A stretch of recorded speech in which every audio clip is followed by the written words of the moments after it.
sotahistorian asiantuntija Emil Kastehelmi, mitä olette mieltä näistä viimeistä löydyistä? Mä en rehellisesti sanottuna enää ymmärrä kohta mistään mitään.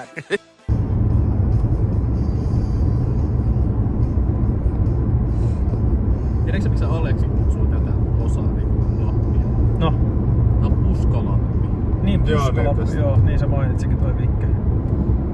Sitten Puskalapista kun päästään Käsivarrentietä siihen kohtaan, jossa alkaa metsä niin loppuun, niin sitten päästään niin Noitametsä Lappiin. Josta vaivaiskoivu sellaista ylänkyä. Sitten se Noitametsä loppuu vähän ennen Kilpisjärveä ja sitten alkaa niin se arktinen Lappi. Sitten ennen kuin päästään kunnon vuorille, niin sitten alkaakin jo Norja.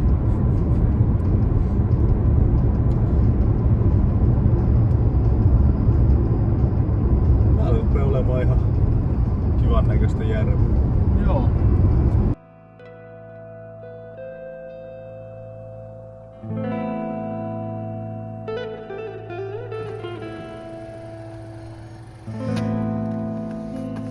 Noniin, tilannetehtävä, tukitoimet toteutus. Missä me ollaan, mitä tapahtuu? Muonin kohdalla tässä. Juuri napapiirin pohjoispuolelle päästä.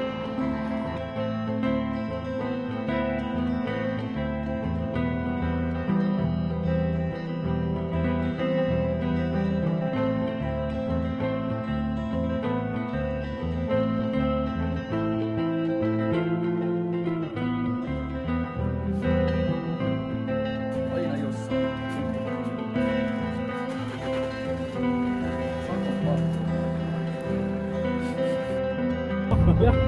Ja solvellaan just joku silleen...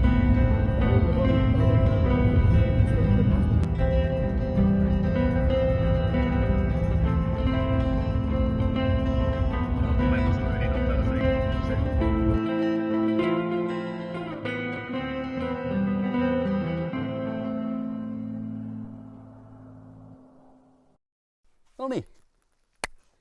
Tervetuloa rakkaat katsojat. Mä yleensä sanon kuulijat, mutta meidän Lapin sotahistoriallinen tutkimusmatka on päässyt tänään alkamaan muutaman mutkan kautta. Pojat yritti melkein murtautua mun majoitukseen, kun oli tapahtunut sellainen miskommunikaatio, että mulle sanottiin, että herätys on 9.30 ja sitten nämä jätkät heräs tuntia aikaisemmin. Ja en mä tietysti reippaana miehenä niin pidän puhelinta äänettömällä. Kaikki yhteydenotot oli epäonnistunut siinä. Mutta ei se haittaa, me päästiin kuitenkin matkaan ja me ollaan nyt kuljettu tuon Pohjois-Suomen läpi ja niin sanottu Puskalappi alkaa olla ohitettu ja me ollaan saavuttu niin sanottuun Noitametsä Lappiin. Eli siis jos mä oikein ymmärsin, että me ollaan nyt Markkinan kylässä, niin Emil Kastehelmi, ensinnäkin kiitos, että voitiin lyöttäytyä mukaan. Me ollaan siis teidän viimeistelyyn vailla olevassa kirjaprojektin loppukartoitusreissussa vähän niinku plus ykkösinä mukana täällä. Mut mikä meistä tää Markkinan kylä oli? Tää vaikutti niinku sopivalta paikalta hengähtää vielä ennen kuin päästään varsinaisesti kohteeseen. Joo, eli me ollaan nyt täällä Markkinan tämmöisessä kylässä, pieni kylä, ikään kuin tämmönen niin kuin hiekkainen kumpare saareke täällä keskellä tämmöistä valtavaa suojärvi-jokialuetta. Ja sotahistoriallisesti tämä on sikäli merkittävä, että täällä Markkinan kylän alueella ja sitten noilla läheisillä vaaroilla tuolla, niin suomalaiset pitivät käytännössä siis niin kuin etulinjan asemia Sturmbokin asemasodan aikana tai suomalaisittain Lätäsenon asemasotavaiheessa. Eli käytännössä se meni niin, että suomalaiset istuivat täällä ja katsoivat tuonne suuntaan. Kaikki nämä kukkulat, tunturit, vaarat, mitä tuolla suunnalla näkyy, tuolla kaukana ikään kuin tuommoisena siluettina, niin siellä oli Sturmbok-linja, eli saksalaisten suurin Suomeen rakentama puolustuslinja. Saksalaiset oli siellä tunturien päällä vahvoissa asemissaan. Heillä oli moninkertainen ylivoima, jopa riippuen vähän niin 10-kertainenkin helposti. Ja siellä sitten myös niin kuin, no tietysti paremmissa asemissa ylivoimalla, tykistöylivoimalla ja näin, niin istuivat siellä ja käytännössä pitivät sit suomalaiset taas täällä. Ja suomalaisillahan ei ollut mitään realistisia mahdollisuuksia murtaa sit niitä saksalaisten asemia tuolla. Eli täällä sitten loppupeleissä oli tämmöistä käytännössä enemmänkin partiomuotoista sotaa. Suomalaiset kävi partioimassa tätä saksalaisten etuasemia hieman tuolla päin, mutta että minkäännäköisiä todellisia edellytyksiä murtaa tätä linjaa ei ollut, vaikka yritettiin kiertää, ettei heikkoja kohtia, semmoista ei löytynyt. Niin. Eli siis nyt me ollaan Sturmbokin etumaastossa. Et tästä jos tähystää tuohon vaarajonoon tuolla, niin siellä oikeastaan kulkee päälinja jo.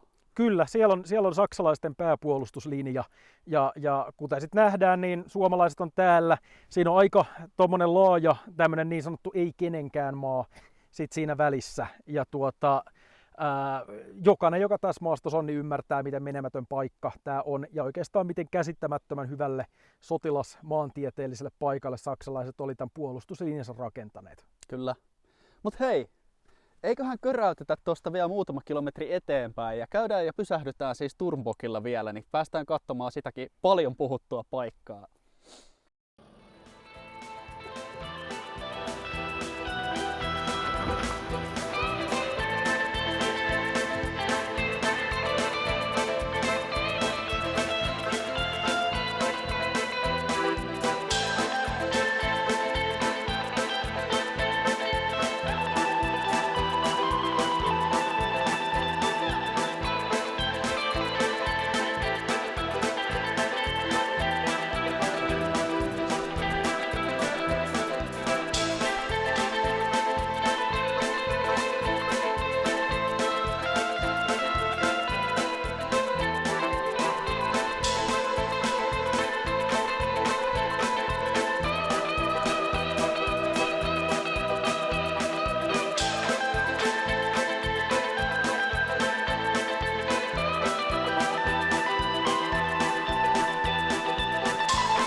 Tämä ei ole Jäämeren tie, tämä on Käsivarren tie. Käsivarren tie. Käsivarren tie, eli siihen aikaan ehkä enemmänkin Skibotniin vievä tie. Tai se oli tässä niinku tämä merkityksellisin asia tässä koko tiessä, että tämä toimi tämmöisenä yhtenä niin kuin näistä tämmöisistä keskeisistä niin sanotuista elämänlangoista sitten Suomesta tonne Norjaan. Ja myös, koska tässä tämä tie tässä oli vetävä ura, niin oli myös äärimmäisen tärkeä puolustaa, koska pahin skenaario saksalaisille olisi ollut siis se, että oikeastaan heidän näkemyksensä mukaan neuvostoliittolaiset olisi päässyt etenemään tätä tietä aina sinne Norjan rannikolle saakka, jolloin tavallaan se koko pohjoisin Norja olisi tietyllä tapaa ollut sitten ikään kuin motissa, että maayhteys olisi katkaistu. No sitten toki täällä taisteltiin suomalaisia vastaan ja se oli vähemmän sillä lailla akuutti se tilanne, mutta tässä valmistauduttiin siihen pahimpaan skenaarioon, jos pitää pystyä pitämään neuvostoliittolaiset katkaisemasta tätä niin kuin vetäytymistietä tai huoltotietä aina siellä Petsamon ja Narvikin välillä. Aivan. Ja tässähän me ollaan siis Käsivarren tien varressa olevan niin kuin järeän PAK 75 aseman sisällä ja ampumasuuntaan tuohon tien suuntaan. Nyt on kasvusto vuosikymmenten varrella vähän levittynyt siihen eteen, mutta tässä on ollut siis 2 kilometrin puhdas plata tuonne suoraa tietä kohti. Ja se on käytännössä ainut ura, jota tässä niin kuin soiden ympäröimässä maastossa voi vihollinen kuvitella etenevänsä. Et panssarivoimille silleen semiveemäinen ura lähtee lähestyä tätä niin kuin järeintä osaa tätä Sturmbokin puolustusta. Kyllä. Joo, niin tää tosiaan 75-millinen PAK 40 oli sitä sitten niinku, tosiaan erittäin tehokas tykki. Ja tätä panssarin torjuntaa oli nyt sitten porrastettuna myös sitten sille tielle tavallaan monelle tasalle. Että se ei ollut pelkästään tämä tykkikorsu tässä, vaan että niitä oli sitten monella tasalla. Tietysti just sen takia, että mikäli siellä nyt sitten vaikka panssarit pääsisivätkin tuosta sitten pureutumaan läpi, niin kaikki ei olisi tavallaan tässä tien molemmin puolin olevien tykkiasemien varassa, vaan että sitä on myös syvyyttä tässä puolustuksessa. Kyllä. Mennään vilkaiseen vähän enemmän vielä noita asemia. Totta kai.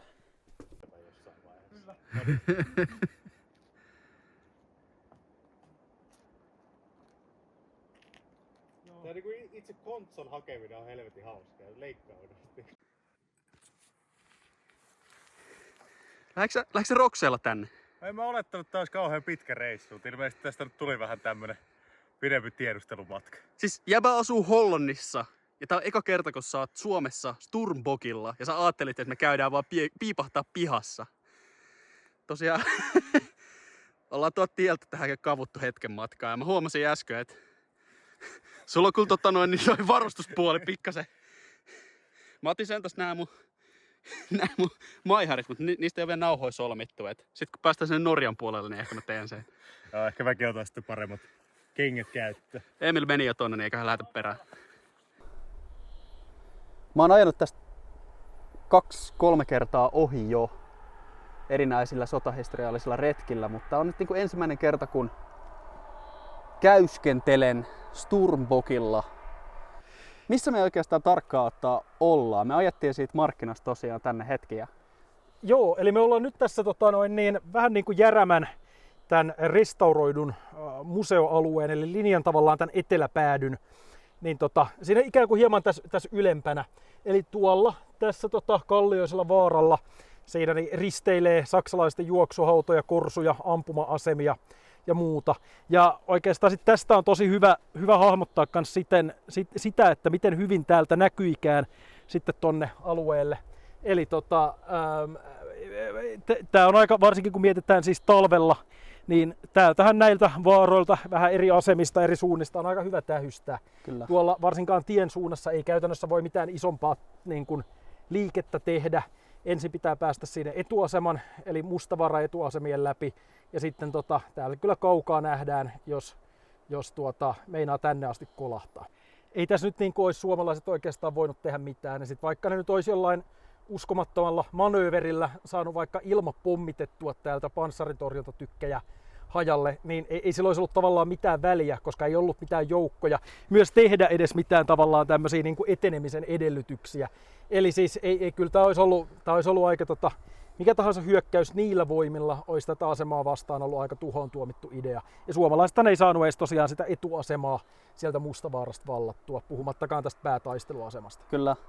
Täällä istuttiin ja odotettiin ja sitten kun saksalaisilta siltä tuntui, niin ne lähti vetäytymään kohti Kilpisjärveä sitten. Kyllä, joo. Eli Kilpisjärvi on sitten se seuraava tasa tästä. Tästähän ajaa noin tunnin vähän päältä sinne, mutta suomalaisella kesti sitten edetä sinne Kilpisjärvelle asti kaikkien miinakenttien ja muiden läpi niin useampi päivä. Kyllä. Ja siis tämähän oli hirvittävän logistisen väännön takana ylipäänsä siis niin kuin muutenkin ylipäänsä tänne päästä ja huoltokin oli välillä vaikeeta ja oikeastaan sitten etenkin kun mentiin sen Kilpisjärvelle, niin sitten se huolto vasta vaikeeta olikin. Eli täällä oli kanssa tietysti yhden ongelman toivat saksalaiset, mutta toisen ongelman toivat luonnonolosuhteet, hirveä pakkanen, lumimyrskyt ja kaikki tämmöiset, plus sit saksalaisten miinotukset, varsinkin siinä vetäytymisvaiheessa sitten. Eli kyllä täällä huolto oli monin tavoin hirvittävän vaikeeta tänne asti sen aikaisella tieinfrastruktuurilla ja käytettävissä olleella kalustolla. Joo. Ja onhan tää nytkin, että maailman tilanteet taas muuttuu ja tää yksi pieni tie, joka kulkee tästä näin, se on ainut lifeline, joka läpäisee tätä käsivarren alueen kunnolla. Et täällä ei mene mitään rataa varsinaisesti, vaan se on tämä yksi tie yhä, kuten silloinkin. Ja. Kyllä. Nyt alkaa nämä paikallisväestö käymään kimppuun sen verran ähäkästi, että voitaisiin jatkaa pikkuhiljaa kohti pääasemaa, eli Kilpisjärveä. Noniin.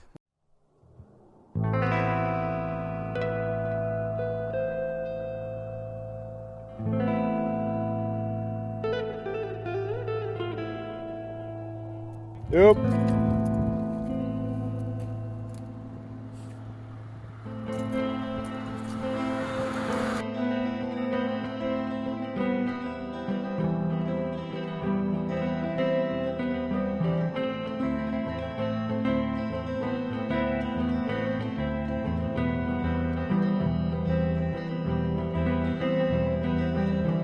Noniin. Tervetuloa Kilpisjärvelle ruhtinaalliseen asumukseemme. Nyt on siis ensimmäisen päivän ilta ja me ollaan pitkä ajorupeama saatu päätökseen. Me saatiin tosiaan tällainen pikaratkaisu, siis tää on teräksistä ammattimaisuutta, mitä True sotahistoria enjoyerilta tietysti löytyy. Eli me ollaan kovasti suunniteltu tätä reissua sillä, että meillä on tietyt kohteet, jotka me halutaan käydä.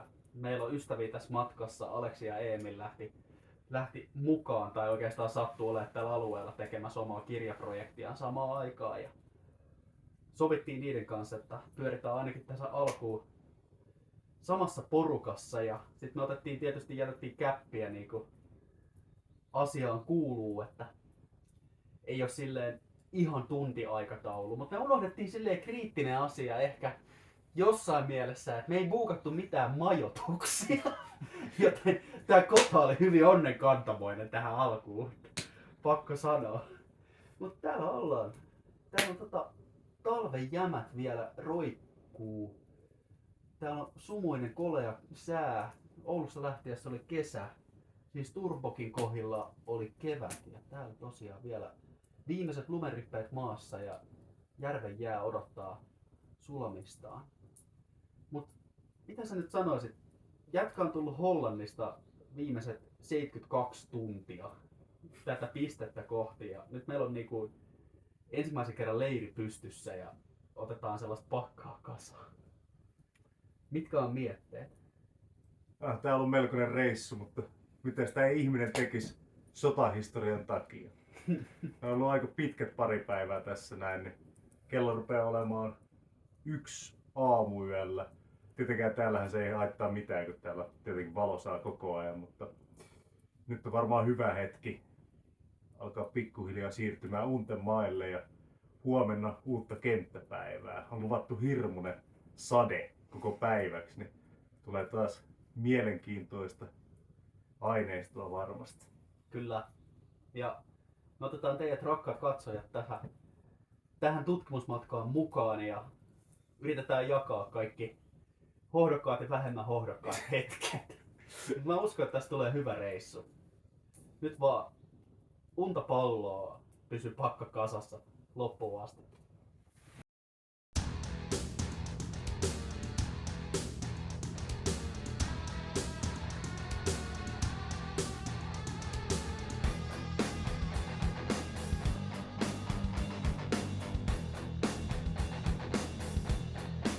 No niin, ensimmäinen yö on takana ja kaiken kaikkiaan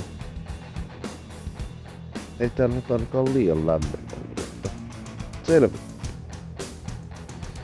Mitäs tää ihminen tekisi sotahistorian eteen?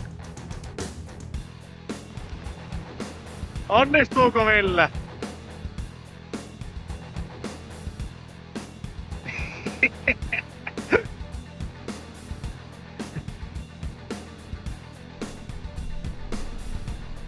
No niin.